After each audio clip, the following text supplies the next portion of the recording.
season in the air in Buffalo. And when the Chiefs and Ravens each started off 0-3 while the Jets, Dolphins, and Patriots stumbled out of the gates, that feeling of special started to turn to a feeling of invincible. But the last 2 weeks have poked major holes in any arguments for a runaway season for a one-horse race in the AFC, let alone the AFC East. The Buffalo Bills, well, they've now lost 2 straight games. They've been stung by injuries, and they head to their bye week with plenty of reasons for doubt. So I ask, Kimberly, are you more concerned right now with the mighty Bills or the mighty Eagles? You know what? I'll be honest. I'm not concerned with either of them. That's fair. I think both teams will be fine. But if I have to choose one, I'm going to say the Eagles, only because I don't understand what the problem is, guys. This isn't like you're missing a ton of guys due to injuries. It's not because your quarterback's down. They have all the pieces. This is the same core that just won. I understand Mekhi Becton and some other guys aren't there, but essentially it's the same core of guys who just won a Super Bowl. When I look at them, a lot of the frustration is coming from inside the building. Like, players are talking about, well, our offense is predictable. Guys aren't on the same page. And every time I hear it, I'm like, you guys are making it tougher on yourselves. So I think both the Bills and Eagles will be fine. But if there's one team, I'll say the Eagles, only because it seems so unnecessary what's happening right now. I'm going to say Buffalo because I don't like that defense right now.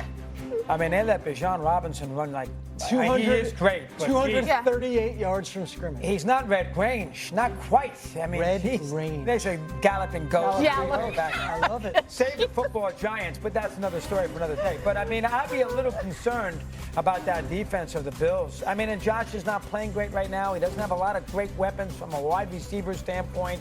I was very, very concerned with Buffalo. You know, the Eagles were in this situation a little bit last year. You know, there's always that inner turmoil with throwing the football or running the football. Eventually, they should get Saquon back together again, get the offensive line a little healthier. Why do you say that? Because Saquon right now is on pace for 90. Talk about it. Terrible. Talk about Because why do you try? they miss a lot of those offensive linemen right now. Plus, they have a new offensive coordinator. Okay. Kellen Moore leaves to go to New Orleans. It's going to take the new guy a little time to get himself together. Kevin Patullo, You got to give him a chance. from inside the building. So I'm expecting Philadelphia to recover. They did last year. They didn't 2 years ago, but they did last year. I'm expecting them to recover. Buffalo, I see some cracks. I mean, let's look at Buffalo for a second. They beat the Saints. Awful. All right, they beat the Jets. Awful. They had to work hard to beat Miami. They won one game. Baltimore blew the game. They were 40-25 with 4 minutes to go, and the Patriots ran all over them. And now Atlanta runs all over them. That's a little dicey from a Bills standpoint. So I say the Bills, Stevie.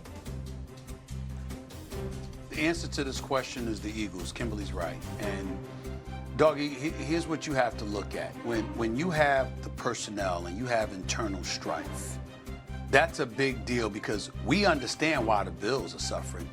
It's injuries, it's them being bereft of playmakers that can really, really help Josh Allen. It's Josh Allen having to revert to hero ball, which is why he's turned over the ball more than he did last year. They had a grand total of 8 turnovers for the entire season last year. In Buffalo, they already have 6 over the last 3 weeks. And 5 of them have been Josh Allen. So that's uncharacteristic considering the league MVP and what he's capable of, how he's been playing and how that's changed. With the Philadelphia Eagles, what possible excuse do you have with all that talent that you have? Yes, you have a new offensive coordinator, but he's not somebody that was brought from the outside in. He was there last year. He just didn't have that role. And the point is, you're familiar with these players. You're familiar with the system. You're familiar with Coach Nick Sirianni. Why the hell are you down in every damn category compared to Kellen Moore? Let's look at this here. Down in points per game, yards per game, yards per play, yards per pass, yards per running back rush, and explosive plays. Down in every single one of those categories. Damn, what were you doing while the offense was balling out last year? Sleeping? What the hell were you doing that you couldn't figure out how to replicate what transpired and what worked for a Super Bowl champion, especially when you were in-house.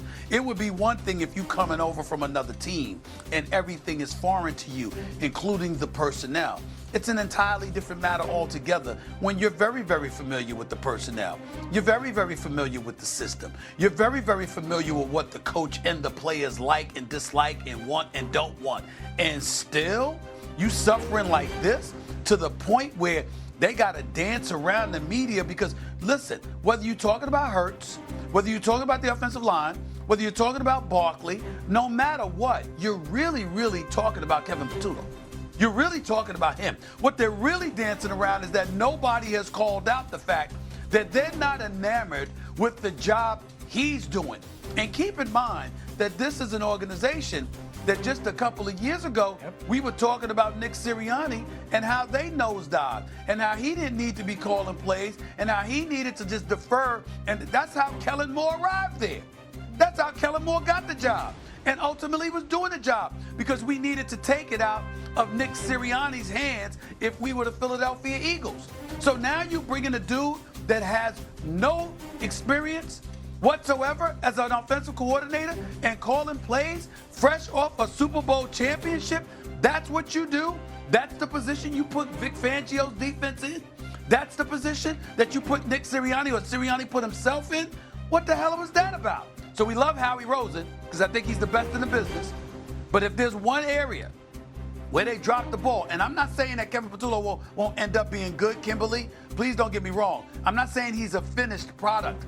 I'm saying when you're the reigning defending Super Bowl champions with that kind of personnel, you don't put a novice in there to succeed somebody that's experienced like Kellen Moore that ultimately delivers you a Super Bowl championship.